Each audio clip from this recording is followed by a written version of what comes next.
Only 5% of seniors can do these 5 things after 70 improve longevity and health today. Ladies and gentlemen, let me begin with a simple yet startling observation. Only 5%, 5 out of every 100 people over the age of 70, can still do 5 basic things. Not extraordinary things, not superhuman feats, just 5 fundamental tasks that signal the difference between independence and dependence, vitality and decline. Now let me ask you, do you want to be among the 95 who can't or the 100% who can? 5 who still can? Because here's the hard truth. Aging is not just a matter of time, it's a matter of choices compounded daily. And if you think the body just falls apart because the calendar flips another year, you're underestimating the power of responsibility and discipline to transform your trajectory. That kind of thinking, that resignation, is the beginning of decay, not age itself. Now let's talk about the 5 things. These are the benchmarks. If you can do them after 70, you're likely not only to live longer, but to live well. Standing up from the floor without using your hands might sound trivial, even laughably simple, until you realize how profoundly it reflects the state of your physical health. It's one of those movements we take for granted right up until the moment we can't do it anymore. But the ability to rise from the floor using only your legs and core is actually one of the most powerful predictors of longevity and functional independence. This single action recruits multiple muscle groups: quads, glutes, hamstrings, abdominals, even spinal stabilizers, and integrates them into a coordinated effort. That means if you can do it, your system is intact. If you can't, it's starting to unravel. The truth is, it's not just a measure of strength, it's a measure of control, of integration, of how well your nervous system communicates with your muscular skeletal system. It's about balance, proprioception, spatial awareness, timing. It demands mobility in the hips, flexibility in the ankles, and enough cardiovascular efficiency to avoid feeling winded from the effort. It's not a task, it's a diagnostic tool. Research backs this up. Studies have shown that people who can sit and rise from the floor without assistance tend to live longer, healthier lives. In fact, in one longitudinal study, individuals who failed this basic movement were 5 to 6 times more likely to die within the next 6 years than those who could perform it successfully. That's not correlation, that's causation staring you in the face. When your body loses the ability to execute primal movements, it's telling you the end is beginning. But here's the most important thing: it's trainable. You're not stuck where you are. Neuroplasticity doesn't vanish with age. Muscle doesn't stop responding to resistance. The nervous system can still be trained to fire more effectively.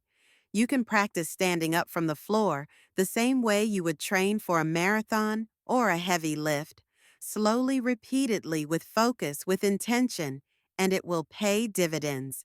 You want to live longer? You want to live better? Start with the ground. Train the movement. Reclaim it, because the floor is not your enemy. It's your proving. Ground, it shows you what you're made of and whether your body still serves you or has started to abandon ship. Walking briskly for 30 minutes without stopping might seem like an ordinary activity, something so mundane that it hardly deserves special mention.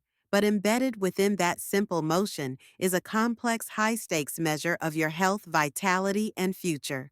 The ability to walk continuously at a moderate or brisk pace for half an hour is not just about getting from one place to another.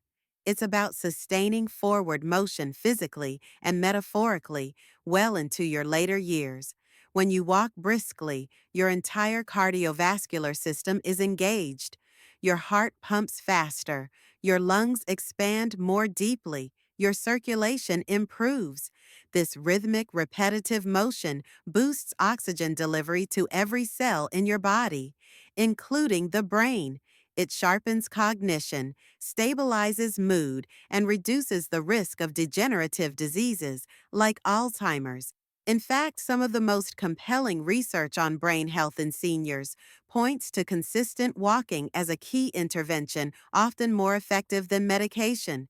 But walking isn't just about endurance, it's about posture, balance, rhythm, and muscular coordination. A body that can walk for 30 minutes without complaint is one that still moves efficiently. Every step involves a controlled fall.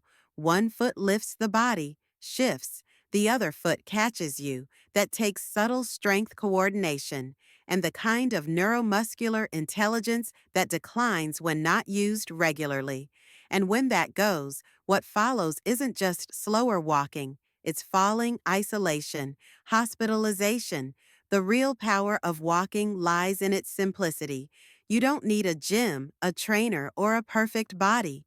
What you need is discipline, a commitment to carve out that time daily, regardless of the weather or your mood. Because those 30 minutes are an investment, a compound interest strategy for your future self. And for people over 70, it's one of the few movements that can be safely performed, often at scale, with massive upside and minimal risk. The irony is that walking feels easy until you can't do it anymore. And by the time it's hard, the damage has already been done. So the time to act is before the struggle begins. Build a habit now, train the capacity, create a buffer of resilience in your legs, your lungs, your life. Because walking is not just about staying mobile, it's about staying human. Lifting something that weighs at least 20 pounds may not sound like a milestone worth celebrating until you realize how central this basic strength is to everyday life. 20 pounds is roughly the weight of a bag of groceries, a toddler, a small suitcase, or a household chore that needs doing. It's not a heroic lift, it's a foundational one. And yet, for many people over 70, this level of strength has quietly slipped away, leaving behind dependence, frustration, and a creeping sense of fragility. Strength is not optional as you age, it's essential. Muscle is not just tissue, it's a reservoir of vitality. When you lose it, your metabolism slows your bones, weaken your balance, falters, and your risk of injury skyrockets. Muscle protects you.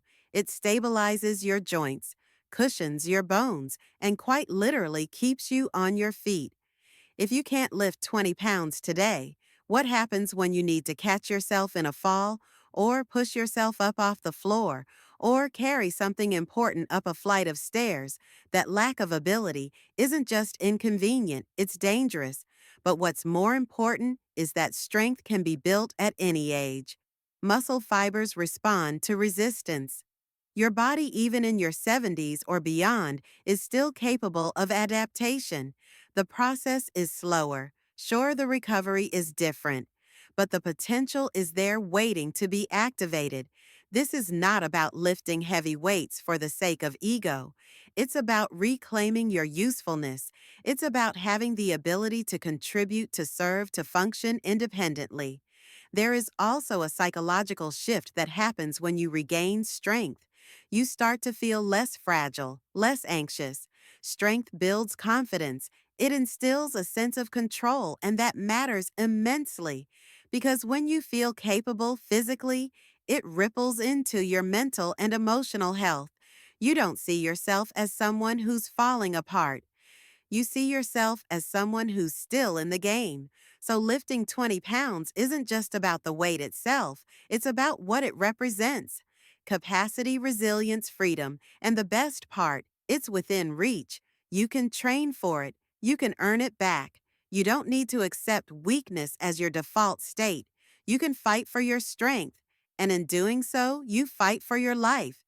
Balancing on one foot for 10 seconds might appear laughably simple until you try it and realize how much is happening beneath the surface.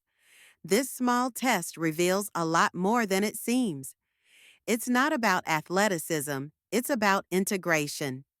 Your muscles, joints, eyes, ears, and brain all have to work together seamlessly. When they don't, your body wobbles, and in those wobbles is a silent warning. Something is starting to slip. Balance isn't just a physical skill, it's a neurological one. It's a reflection of how well your brain is managing your body in space. Your inner ear, your cerebellum, your proprioceptive feedback system. They're all coordinating in real time to keep you upright.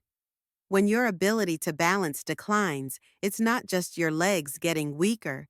It may be your nervous system showing early signs of disconnection or cognitive aging. That makes this test a surprisingly strong predictor of both physical health and even neurological decline. For seniors, the consequences of poor balance are profound.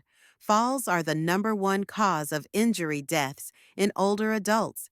They break hips, cause traumatic brain injuries, and often start a cascade of hospital visits, surgeries, and long-term care. But it doesn't begin with a fall. It begins with instability that slowly creeps in until one small misstep changes everything. The good news: that kind of decline is not inevitable. Balance is a trainable skill. Practicing balance isn't about standing on a tight rope. It's about rebuilding the foundation of your movement system.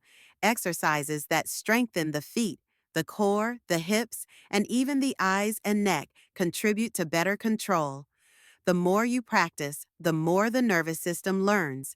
Neural pathways can be retrained. Muscles can be retrained. And with consistency, what was once shaky becomes steady. There's also a deeper metaphor here.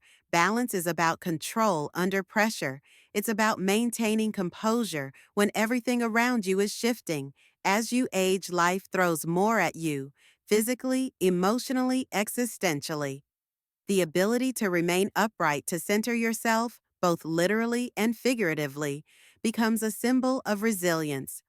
So when you stand on one foot, you're not just testing your stability, you're reclaiming your coordination, your independence, and your confidence. 10 seconds may be short, but they can reveal a lifetime's worth of potential. Getting up every morning with a reason to live might be the most powerful factor in determining how well you age and how long you live.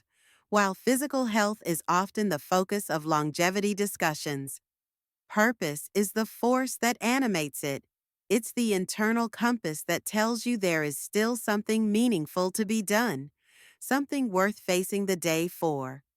Without it, no amount of muscle balance or mobility will be enough to keep you truly alive.